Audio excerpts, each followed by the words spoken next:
मैं भीमराव अंबेडकर। आज से 133 साल पहले 14 अप्रैल को मेरा जन्म हुआ था। कुछ ही दिन बाद मेरा जन्मदिन आ रहा है। मैंने इस देश के लिए, यहाँ के दलित एवं पिछड़े समाज के लिए क्या किया, उसका मुझे जिक्र करने की जरूरत नहीं है, पर एक बात से मेरा दिल दुखता है और वो मुझे आज कहना है। आपको यह वादा करना है कि आने वाले 14 अप्रैल से पहले जो मैं आपको कहूं उसका आप खुद पता करें।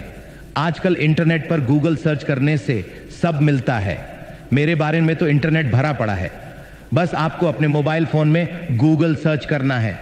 मेरा जन्मदिन आने से पहले मैं जो आपको बता रहा हूं उसकी हकीकत का खुद पता लगाएं। पहली बात, जब पूरे देश के सब बड़े लोग कांग्रेस पार्टी में होना अभिमान की बात मानते थे, तब भी मैं कांग्रेस पार्टी में नहीं रहा। दूसरी बात, मुझे आजाद भारत का पहला कानून मंत्री कांग्रेस में ना होते हुए भी इसलिए बनाया गया क्योंकि वो मेरी काबिलियत थी, क्योंकि उस टाइम देश का संविधान और दूसरे बहुत से कानून बन रहे थे।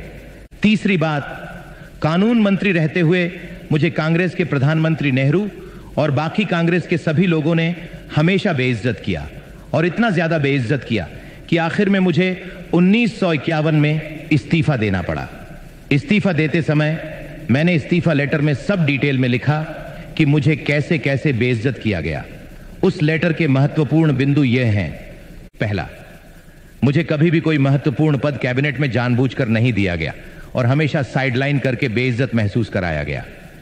दूसरा, नेहरू को दलितों की संरक्षण की बिल्कुल चिंता नहीं थी, बल्कि उसको मुसलमानों के संरक्षण में ज्यादा रुचि थी। तीसरा, नेहरू ने देश की विदेश नीति की वॉट लगा रखी थी।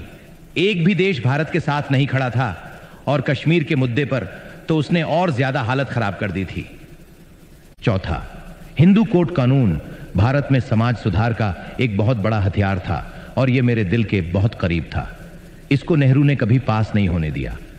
मैंने जितनी कोशिश की, नेहरू और कांग्रेस ने उतना ही ज्यादा रोड़ा अटकाया। इन सब बातों से परेशान और बेइज्जत होकर मुझे अंत में इस्तीफा देना पड़ा। आप इसका पता करो गूगल से। मेरा ओरिजिनल इस्तीफा लेटर कांग्रेस काल में रिकॉर्ड से गायब करवा दिया गया, परंतु आज सोशल मीडिया और इंटरनेट का जमाना है तो कुछ भी छुपाया नहीं जा सकता, इसलिए मेरे इस्तीफा लेटर की कॉपी इंटरनेट पर मिल जाती है। इसके बाद पहली बार देश में लोकसभा के चुनाव 1952 में हुए। मैं चुनाव जीतकर भारत की पहली लोकसभा में जाना चाहता था। मैंने अपनी पार्टी से मुंबई से चुनाव लड़ा। कांग्रेस ने मेरे ही पीए नारायण कजरोलकर को मेरे सामने अपनी टिकट पर खड़ा करके षड्यंत्र करके मुझे 15,000 वोट से हरा दिया और बेइज्जत किया। मैं भारत की पहली लोकसभा में नहीं जा सका। फिर दोबारा पहली लोकसभा में जाने का मौका 1954 में आया, जब महाराष्ट्र के भंडारा में उपचुनाव की घोषणा हुई। मैंने यह चुनाव लड़ा। यहां भी कांग्रेस ने मेरी ही बिरादरी के भाऊराव बोरकर को मेरे सामने खड़ा करके मुझे हराया और बेइज्जत किया। नेहरू और कांग्रेस ने मुझे देश की पहली लोकसभा में घुसने ही नहीं दिया, और दूसरी लोकसभा के चुनाव से पहले मैं देह छोड़ चुका था। यह बेइज्जती मेरी मृत्यु के साथ ही नहीं रुक गई, ये चलती रही। मृत्यु के बाद भी जब तक कांग्रेस सरकार रही तब तक मुझे भारत रत्न नहीं मिला। नेहरू ने जिंदा रहते रहते खुद को ही 1955 में भारत रत्न दे दिया। उसकी बेटी इंदिरा, उसके दोहिते राजीव, सबको भारत रत्न दिया गया। यहां तक कि ईसाई धर्म का भारत में प्रचार करने वाली विदेशी मदर टेरेसा को भी भारत रत्न दे दिया गया। बहुत लोगों को भारत रत्न उनके जीवन काल में ही मिल जाता है, पर मुझे मेरी मृत्यु के 30 साल बाद जब वीपी सिंह की गैर कांग्रेसी सरकार आई, तब जाके इसके काबिल समझा।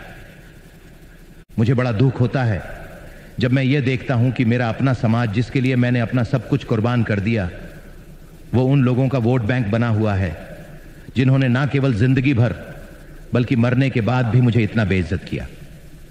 आशा है कि यह जो कुछ मैंने कहा है, इसकी सच्चाई का आप लोग मेरे जन्मदिन 14 अप्रैल से पहले खुद पता लगा लेंगे और मुझे जन्मदिन का यह सच्चा तोहफा देंगे। भारत माता की जय।